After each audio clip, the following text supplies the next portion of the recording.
guys, next question. Ini pertanyaan yang bagus ya menurut aku, karena ya ini jarang banget yang nanya, tapi ini juga bermanfaat kalau misalnya kalian tahu informasinya. Nah, di sini dia nanya nih, Kak, saran dong mapel di UMPTKIN yang mungkin emang kita nggak jago di mapel itu, gimana cara jawabnya. Nah, kalau dulu ya, sepengalaman aku di UMPTKIN tahun 2020 itu aku agak kesulitan di mata pelajaran bahasa Inggris. Kenapa? Karena ya itunya panjang teman-teman, narasi soalnya panjang, sedangkan aku berpacu dengan waktu pada saat itu. Nah, untuk bahasa Inggris itu lumayan susah kosakatanya bagi aku teman-teman di tahun 2020. Gak tahu ya tahun 2021 itu sulitnya di mana, tapi sepengetahuan aku dan sepengalaman aku, tahun 2020 itu soal bahasa Inggris yang lumayan susah.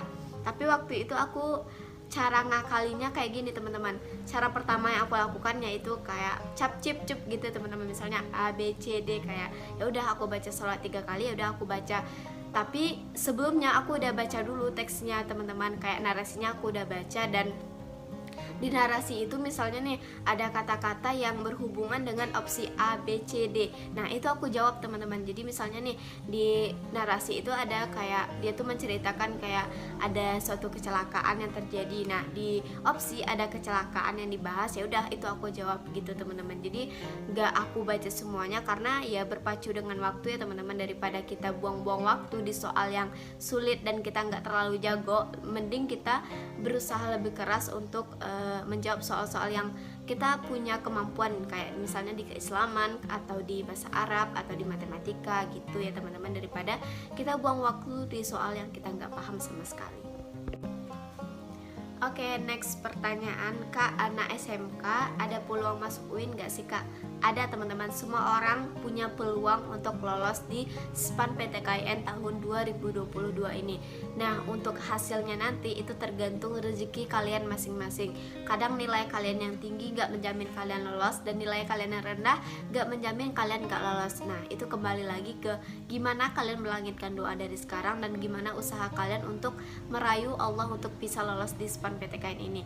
Karena kita nggak tahu ya teman-teman jalan apa yang Tuhan kasih ke kita. Mungkin bagi yang mereka yang lolos ya jalannya mulus aja gitu teman-teman, nggak ada tanggis di dalamnya. Tapi kalau misalnya kalian nggak lolos, mungkin itu jalan kalian disuruh ya sabar dulu gitu, lanjut UMPTKIN dulu, berjuang lagi gitu. Jadi saran aku ke kalian ya, apapun nanti hasilnya ya udah terima. Kita hanya bisa berusaha, kita udah berusaha meninggikan nilai kita udah berusaha ikhtiar dengan jurusan dan kampus yang kita pilih. Nah, untuk hasilnya ya udah serahkan sama Allah. Kalau lolos ya itu rezeki yang harus kalian syukuri. Kalau enggak pun ya harus rezeki. Itu pun rezeki dari Allah yang harus kalian syukuri, dan itu ya akan jadi kenang-kenangan dan pengalaman berharga bagi kalian ketika kalian udah kuliah nanti.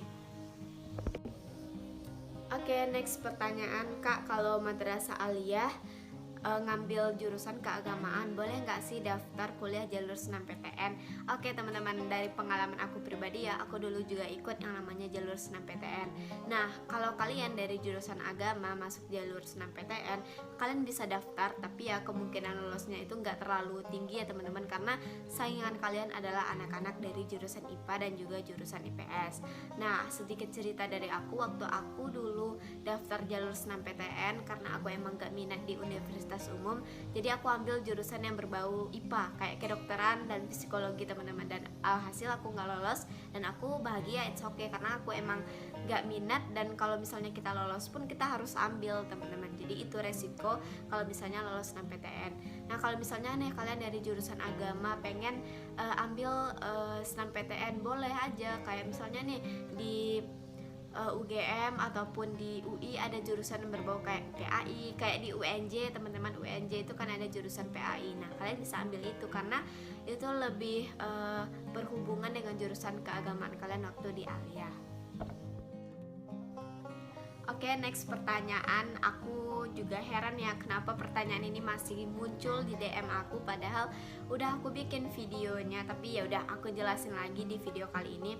Kak, kalau SPAN PTKIN sama UMPTKIN harus bikin akun LTMPT nggak sih Kak? Nah gini teman-teman, untuk SPAN PTKIN dan UMPTKIN sama sekali tidak menggunakan akun LTMPT karena naungannya beda teman-teman. SPAN PTKIN, UMPTKIN itu naungannya Kemenak, sedangkan SNAMPTN dan SBMPTN itu naungannya Kemendikbud. Jadi dua hal ini adalah yang berbeda teman-teman. Jadi misalnya kalian udah punya akun LTMPT dan kalian pengen daftar SPAN PTKIN, itu boleh, it's okay, malah lebih bagus. Kalau misalnya nanti kalian kepikiran untuk ikut UTBK, kalian tinggal daftar karena kalian udah punya akun LTMPT. Tapi misalnya nih kalian udah gak niat ikut UTBK karena kalian emang fokus di UIN, kalian gak perlu yang bikin namanya akun LTMPT, karena ya buat apa kalian juga nggak ikut yang namanya jalur UTBK ataupun SNMPTN gitu ya teman-teman. Oke guys, next DM dari pejuang PTKIN juga di 2022 ini. Kak, menurut kakak apa aja sih yang bikin kakak nggak lolos di SPAN PTKIN tahun 2020? Nah ini pertanyaan yang sering juga ya ditanya sama teman-teman pejuang PTKIN 2022. Dan aku udah bikin sih videonya di video pertama aku, tapi mungkin informasi di sana belum terlalu jelas dan kalian mungkin belum nangkep apa sih yang bikin aku nggak bisa lolos di SPAN PTKIN tahun 2020. Nah di video kali ini aku coba jelasin lagi ya teman-teman. Nah di tahun 2020 itu aku daftar SPAN PTKIN dengan nilai rata-rata 93, tapi aku nggak lolos. Nah faktor apa aja sih yang membuat aku nggak lolos? Yang pertama, aku nggak punya sertifikat yang terlalu tinggi kayak misalnya tingkat nasional atau tingkat provinsi gitu teman-teman. Jadi waktu itu aku cuma punya sertifikat tingkat kabupaten atau kota lah teman-teman. Jadi aku nggak punya sertifikat yang bisa mendorong aku untuk lolos kayak yang nasional atau provinsi. Nah yang kedua itu aku terlalu ambil universitas yang jauh dari provinsi aku. Nah waktu itu aku ambil UIN Jakarta, sedangkan aku dari Sumatera Barat. Jadi dua hal itu yang menurut aku membuat aku nggak bisa lolos di SPAN PTKIN tahun 2020. Nah kenapa teman-teman? Karena misalnya nih rata-rata aku aja yang tinggi 93, terus teman-teman aku ataupun pejuang yang lain itu misalnya nilainya ya ada yang 93 juga, tapi didukung oleh sertifikat dan dia juga tinggal di daerah dekat UIN Jakarta. Mungkin itu yang lebih didahulukan teman-teman. Jadi itu ya menurut aku. Oke, next pertanyaan. Kak, keuntungan lolos SPAN PTKIN itu cuma ambil kursi aja ya Kak? Ada potongan uang masuk nggak atau yang lain gitu Kak? Nah oke teman-teman, nah jalur SPAN PTKIN ini keuntungannya yang pertama, kalian dibebaskan biaya pendaftaran. Beda halnya dengan UMPTKIN. Kalau UMPTKIN jalur tes ya kalian harus bayar 200.000. Nah kalau kalian lolos di jalur SPAN PTKIN dan kalian ikut jalur SPAN PTKIN, itu kalian dibebaskan biaya pendaftaran. Nah untuk keuntungan selanjutnya yaitu kalian nggak perlu yang namanya belajar gitu teman-teman, karena jalurnya ya jalur nilai rapor aja, misalnya lolos ya udah lolos gitu. Beda halnya dengan UMPTKIN yang pakai jalur tes, kalian harus belajar dulu dari sekarang, harus mempersiapkan dulu materi-materi apa aja yang akan diujikan di UMPTKIN nanti. Nah untuk biaya itu nggak ada teman-teman, kayak biaya perkuliahan itu nggak ada dikurangin ataupun ditambah, itu sesuai dengan kampus masing-masing. Misal kalian lolos di SPAN PTKIN tahun 2022 ini, apakah biaya perkuliahannya dikurangin Kak? Enggak teman-teman, tetap sama dengan jalur UMPTKIN ataupun mandiri, kecuali kalian dapat beasiswa kayak beasiswa KIP kuliah, kalian itu bisa enggak bayar kuliah dari semester 1 sampai 8, asalkan kalian ya bisa yang namanya dapat beasiswa KIP kuliah.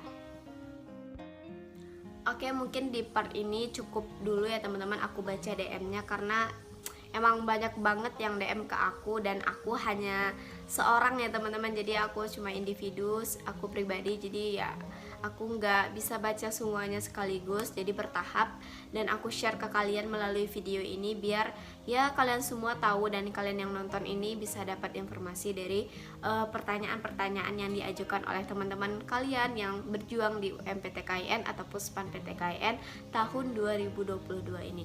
Nah mungkin sekian, dan jangan lupa like video ini, komen, dan juga subscribe ya teman-teman.